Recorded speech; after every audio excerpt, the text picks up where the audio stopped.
Bom dia, tudo bem? Você está na live de língua portuguesa. Eu sou a professora Elisana e você está na aula do sexto ano, na semana 9. Nessa semana, você estudou muito sobre oralidade, sobre falar e dar o seu próprio depoimento. Além disso, nós vamos hoje corrigir alguns exercícios do seu livro de atividades. A gente vai corrigir da página 2 até a página 14. Então, por favor, pegue seu livro, lápis e borracha, que nós vamos começar. Ok? Começamos no livro de atividade, página 2 a 14. Os primeiros exercícios já foram corrigidos na semana 6. Vamos apenas passar por eles rapidinhos e continuar a partir do exercício 5, ok? Então, a tirinha do Calvin sobre o quanto que vale uma onça, né? E o Haroldo insistiu que uma onça é uma prima dele. Então, vamos lá. Questão 1, no contexto dessa tira, a palavra onça pode ter dois sentidos possíveis. Quais são eles? Pode ser a unidade de medida e um animal, no caso, a prima do Haroldo. A questão 2. O que gera a dúvida no Calvin? O fato de ele não saber que a onça é uma unidade de medida. Para ele, é apenas um animal. Questão 3. Assinale verdadeiro ou falso. No terceiro quadrinho, não há uso de linguagem verbal, porque o uso de imagens e quadrinhos é sempre suficiente para entendimento da história. Falso. Às vezes a gente precisa da parte verbal também. B. O leitor tem a liberdade de interpretar a sequência da história da maneira que quiser. Falso. Ele tem uma sequência certa. As expressões dos personagens considerando o enredo são suficientes para entendimento da história. Verdadeiro, né? A expressão do personagem no terceiro quadrinho, a gente entende o que eles estão fazendo. O autor da tira teve a intenção de gerar dúvida no leitor no momento em que a história está no clímax. Falso, não é dúvida. Calvin, nesse momento da história, está refletindo sobre o que o Haroldo disse e tentando relacionar isso à sua lição. Verdadeiro. Ele não está com dúvida, ele está tentando entender a lição. E a questão 4, que também já corrigimos, nessa tirinha, o Calvin e o Haroldo, os balões indicam que os personagens estão falando, né? Se fosse gritando, teria pontinhas, cochichando seria tracejado, pensando seria uma nuvenzinha. Agora sim, a partir da questão 5, nós ainda não corrigimos, vamos a elas. Assinale verdadeiro ou falso para as alternativas. Um sintagma nominal, você viu isso na revisão do final da aula, um sintagma nominal pode ser constituída apenas pelo núcleo? Sim, pode ser apenas uma palavra, desde que seja um núcleo. Ser constituída apenas pelos determinantes? Não, tem que ter um núcleo. Ser constituída apenas quando o núcleo e seus determinados estiverem juntos? Falso, podem estar separados na frase. Ter o núcleo constituído por um verbo? Falso. Verbal é da frase verbal. Esse aqui é o sintagma nominal, então o núcleo tem que ser um nome. Questão 6. Leia novamente o primeiro quadrinho da tira do Calvin e Haroldo e responda as questões. O primeiro quadrinho eles estão estudando e o Calvin fala uma libra equivale a 16 onças. Identifique na fala do Calvin o sintagma nominal que funciona como sujeito, indicando o núcleo desse sintagma e seus determinantes. O sintagma nominal é uma libra. O núcleo é a libra e o determinante é uma, o artigo. Qual que é a classe gramatical? Um numeral. Questão 7. No sintagma nominal uma libra, a função do determinante uma é indicar a quantidade de libras. 1, 2, 3, nesse caso, uma. A questão 8. Relacione as colunas e escreva uma frase exemplificando o uso da classe de palavra correspondente. Artigo definido indica seres ou objetivos específicos. Aqui você tinha que criar uma frase que usasse um artigo definido. Eu criei uma de exemplo, mas poderia ser a sua, desde que esteja o artigo, né? Então, eu usei ele já leu o livro. Eu usei o artigo o. Poderia ser os, poderia ser a e poderia ser as. Se você usa um desses artigos, está certo.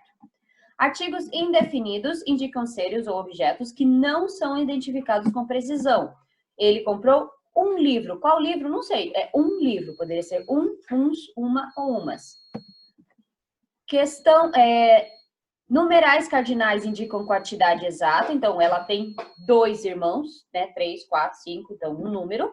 Numerais ordinais indicam a ordem dos elementos de uma sequência. Na terceira aula, os alunos já se conheciam. Então, primeiro, segundo, terceiro, quarto, numerais ordinais.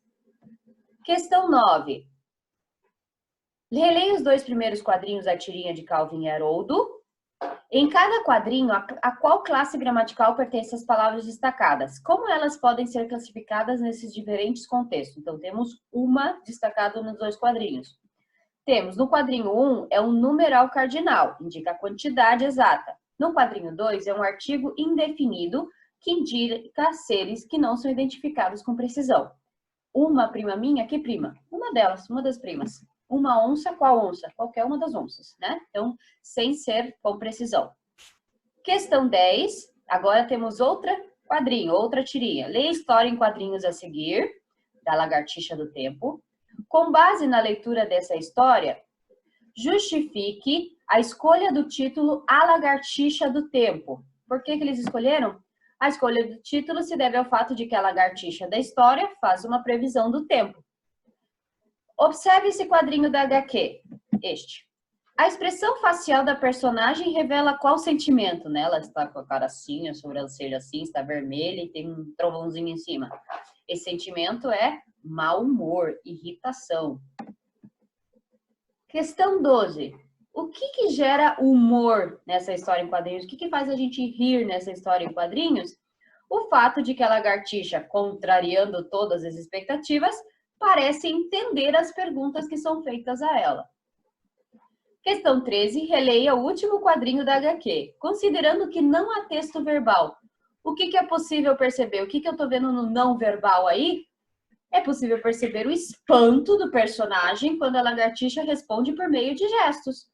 A linguagem não verbal é usada nas expressões e nos gestos dos personagens. Questão 14. Considerando o contexto da HQ, assinale verdadeiro ou falso. Então, primeiro quadrinho, você é muito bobinha, o sintagma nominal com função de sujeito só acrescenta o núcleo. Verdadeiro, o sintagma nominal é você, só isso. Uma lagartixa, o determinante do sintagma nominal é um numeral. Falso, uma lagartixa é um artigo indefinido. Uma, qualquer lagartixa, não é a quantidade de lagartixas. Lagartixa a lagartixa do tempo. Nesse sintagma nominal, a palavra lagartixa é um determinante. Falso, lagartixa é o núcleo, é de quem eu estou falando. Ai, existe uma pessoa mais boba que a minha irmã? Nessa fala, a palavra uma é artigo definido? Não, é sempre indefinido. Para ser definido, seria a lagartixa, né? Então, questão 15. Sabendo que artigos, adjetivos e numerais são determinantes no sintagma nominal, relacione a seguir indicando a quais classes de palavras pertencem os determinantes dos sintagmas destacados. Adjetivo é com a frase convidados especiais têm lugares reservados, especiais. Artigo, a onça é prima do tigre. E as lagartixas vão responder as perguntas. Numeral, um dos professores não apareceu e 2 amigos brincavam no quintal. Então, B, C, C, B, A. Questão 16, leia as frases a seguir e responde ao que se pede. A convidada especial chegou. Núcleo do sintagma nominal e classe gramatical. Convidada é um substantivo. Quais são os determinantes do sintagma nominal e suas classes? Temos o a, que é um artigo, e especial, que é um adjetivo. Reescreva a oração substituindo convidada por convidados. A frase fica: os convidados especiais chegaram. Na reescrita, as palavras alteradas sofreram flexão de gênero e de número, porque fomos de convidada para convidado, que é feminino para masculino, e de singular para plural, porque virou convidados. Ok? A questão 16 é mais comprida, vamos continuando. Leia a frase a seguir e responda o que se pede. B, a onça é prima do tigre. Núcleo do sintagma, onça, que é um substantivo. Determinante, a, que é um artigo. Reescreva a oração. As onças são primas dos tigres. E aqui a flexão foi de número. Frase C, um convidado não apareceu. Núcleo do sintagma nominal, convidado, isso é um substantivo. Determinantes, um é o numeral, um. Reescreva substituindo convidado por convidada, uma convidada não apareceu. Aqui tem flexão de gênero. Frase D. As lagartixas vão responder. Qual que é o núcleo do sintagma nominal? Lagartixas, um substantivo. Determinante, as, um artigo. Reescreva com lagartixas por tigre, o tigre vai responder. Palavras alteradas sobre a inflexão de número e de gênero. Vamos de plural para singular e de feminino para masculino. Dois amigos brincavam num quintal é a frase E. Núcleo. Amigos, que é um substantivo. Determinantes, dois, que é um numeral. Reescreva substituindo amigos por amiga. Uma amiga brincava no quintal. Na reescrita, as palavras alteradas sofrem inflexão de gênero e número. Frase F. Uma velha senhora caminhava no parque. Núcleo, senhora, substantivo. Determinantes, uma, que é um artigo indefinido, e velha, que é um adjetivo. Reescreva, um velho senhor caminhava no parque. Na reescrita, as palavras alteradas sofrem inflexão de gênero. Próxima frase é Calvin estava preocupado com a prova. O núcleo é Calvin, isso é um substantivo. Quais são os determinantes? Não tem nenhum determinante. O sintagma nominal é apenas Calvin, o núcleo. Reescreva a frase substituindo Calvin por Haroldo. Haroldo estava preocupado com a prova. Na reescrita, as palavras não sofreram flexão, porque a gente trocou Calvin por Haroldo, que é masculino singular por masculino singular. Não mudamos nenhum tipo de flexão. Questão 16 ainda, frase H, o caderno azul ficou na mochila. Qual que é o núcleo? Caderno, que é um substantivo. Determinantes, o, que é um artigo, e azul, que é um adjetivo. Reescreva, a caneta azul ficou na mochila. E aqui tivemos uma flexão de gênero. Os alunos acham matemática difícil. Qual que é o núcleo? Alunos, que é um substantivo. Determinante, os, que é o artigo definido. Trocando alunos por aluna, a aluna acha matemática difícil. Aqui nós tivemos flexão de gênero e de número. Finalmente, questão 17, outro quadrinho do Calvin. Ele está no seu café da manhã e ele diz assim: ah, mais uma tigela de bomba de chocolate açucaradas. A segunda tigela é sempre a melhor. O prazer da minha primeira tigela é diminuído pela antecipação das próximas tigelas. E no fim da minha terceira tigela, eu geralmente fico enjoado. Talvez você não devesse usar leite achocolatado. Eu tentei, Coca, mas as bolinhas subiram no meu nariz. Então vamos aqui entender. No primeiro artigo, há uma expressão uma tigela. O termo uma é um numeral, a quantidade de tigelas. No segundo e terceiro quadros, há duas palavras destacadas. São numerais que podem ser classificados como ordinais, a primeira, a terceira. Questão 17 ainda, letra C. Os numerais ordinais são aqueles que indicam a posição na determinada sequência. Letra D, releia o quadrinho ao lado e escreva a frase destacada, substituindo tigela por prato. Então, a segunda tigela é sempre melhor, o segundo prato é sempre melhor. Que mudanças ocorreram na reescrita? Flexão de gênero. Tigela é feminino e prato é masculino. Apenas isso. Questão 18. Relacione em cada coluna de acordo com a primeira. Cardinal, temos 2 bilhões, 1 milhão, 2, 1. Agora, ordinal. Milésimo, primeiro, quinto, segundo, multiplicativo, triplo, quíntuplo, dobro, triplo. Fracionário, 2 quintos, 2 terços, 1 milênio e 2 dúzias. Quarta parte e de coletivo não temos nenhum. Então, pausa seu vídeo e confere a ordem aí. Questão 19. Nos parênteses, escreva A se a palavra destacada for artigo e N se for numeral. Uma onça equivale a 16 libras, numeral. A onça é uma prima minha, artigo. Uma semana é suficiente para ler o livro, numeral. São Paulo é uma cidade populosa, artigo. Moro a 1 quadra da escola, numeral. O que é uma onça? Artigo. Olha, uma lagartixa do tempo, artigo. Vi um menino ali bem perto da biblioteca e 2 ao lado do refeitório, numeral. Eu fiz um exame de saúde, mas meu colega fez 2 para participar do campeonato. Numeral.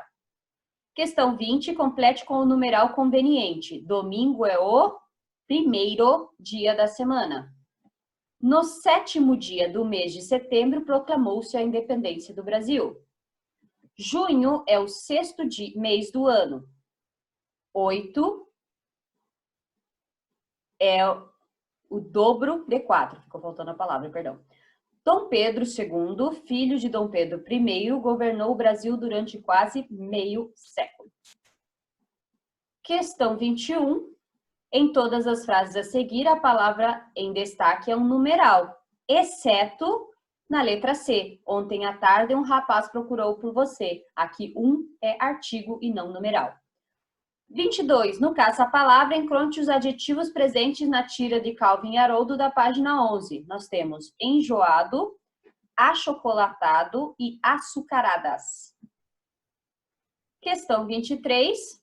Leia atentamente a frase a seguir. Os doces açucarados fazem mal aos dentes. Identifique o sintagma nominal que tem função de sujeito. Os doces açucarados. De quem que eu estou falando? Qual é o adjetivo desse sintagma nominal? Açucarados. A palavra açucarados caracteriza o núcleo doces, né? Esses doces são açucarados, não são doces azedos, não são doces velhos, não são doces novos. É açucarados, caracterizam o núcleo. Reescreva a frase substituindo o núcleo de modo que o gênero e o número dos determinantes precisem ser alterados. Então, o núcleo é doces, masculino e plural. Então, eu tenho que pôr um que seja feminino e singular. Eu escolhi a palavra bala. A bala açucarada faz mal ao dente. Questão 24. Marque as frases em que a palavra destacada é adjetivo. Temos a frase A, goiabás doces. A frase C, gato selvagem. A frase F, sapato velho. A frase G, o homem estranho. E a frase J, os estudantes jovens. Questão 25. Reescreva essas frases que você marcou na atividade anterior, alterando o número do substantivo. Ou seja, se é singular, você vai para plural, ok? Sempre o número. As frases ficam assim. A goiaba doce era vendida pelo feirante, os gatos selvagens estão com apetite voraz, 2 sapatos velhos foram encontrados na rua, os homens estranhos eram os novos professores e o estudante jovem está preocupado com a prova. E terminamos aqui a correção do livro de atividades das páginas 2 a 14, exercícios 1 até 25. Tchau, sexto ano!